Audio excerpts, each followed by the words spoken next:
The morning of November 1st, 1755, began like any other. Lisbon was waking up slowly. Bells rang across the city. Families prepared for All Saints' Day. Church candles flickered in quiet chapels. The Tagus River moved gently against the docks. No one could imagine that within hours, one of Europe's most powerful cities would be changed forever. At 9:40 a.m., everything shifted. A deep rumble rose from beneath the ground. People paused, confused, trying to understand the strange vibration crawling up through the streets and into the walls of their homes. The noise grew louder.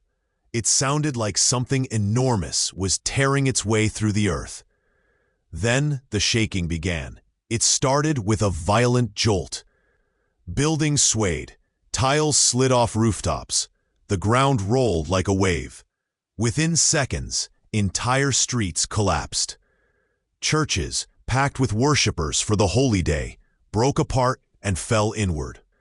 Stone walls crashed down on crowds who never had a chance to run. Lisbon had been here for more than 1,000 years, but on this day, the city began to break apart block by block.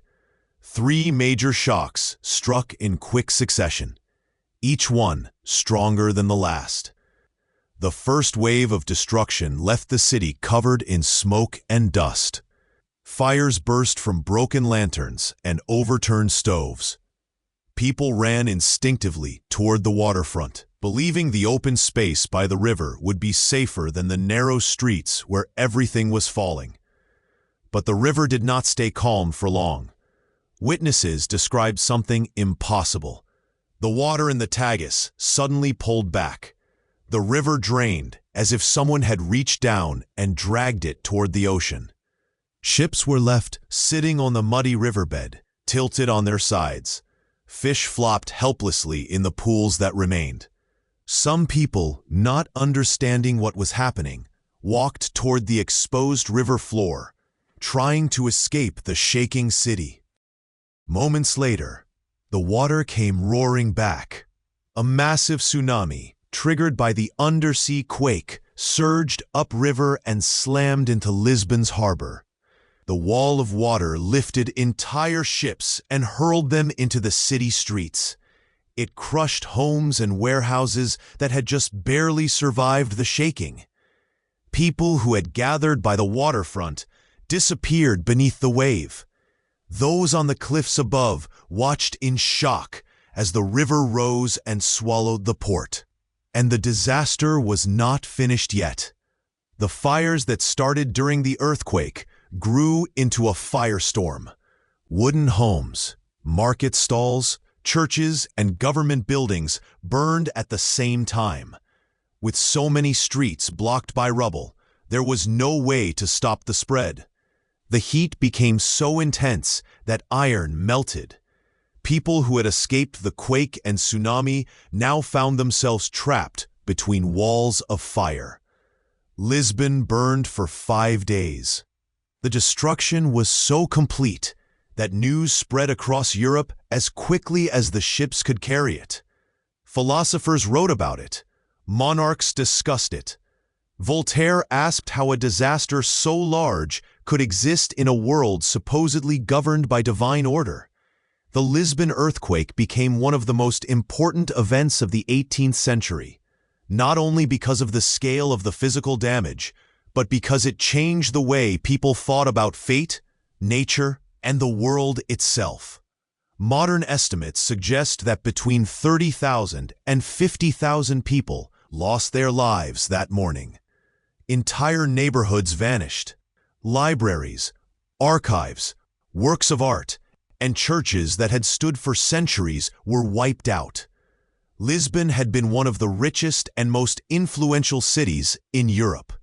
It was the center of a global empire. In a matter of hours, that power seemed to crumble. But what happened afterward is just as important as the disaster itself. The man who stepped forward to rebuild Lisbon was Sebastião José de Carvalho e Melo, better known as the Marquis of Pombal. He understood that the city could not simply be repaired. It had to be redesigned. Under his leadership, Lisbon became one of the first major cities in the world to adopt earthquake-resistant construction. New buildings were required to pass structural tests. Wide streets were planned to prevent fires from spreading. The downtown area, known today as the Baixa Pombalina, was built with principles that were far ahead of their time. The earthquake shattered Lisbon, but it also reshaped it into the modern capital we know today. Even now, nearly 3 centuries later, the Lisbon earthquake remains one of the most studied disasters in world history. Scientists analyze it. Historians debate it. Philosophers still reference it. And the city itself carries the memory in its architecture and street design. When we look back at 1755, we are reminded of how quickly life can change. A single morning can alter the course of nations. A peaceful river can turn into a force of destruction. And an entire society can be reshaped by events beyond its control. But we also see something else. After the dust settled and the fires died, Lisbon rebuilt. People returned. Streets were redrawn, homes were restored, and the city rose again from the ruins. This is the legacy of the Great Lisbon Earthquake, not only the destruction, but the resilience that followed. If you found this story compelling, stay tuned for more historic disasters that changed the world. Each one reveals something about the fragility of life and the strength of the human spirit. Like and subscribe so you don't miss the next episode.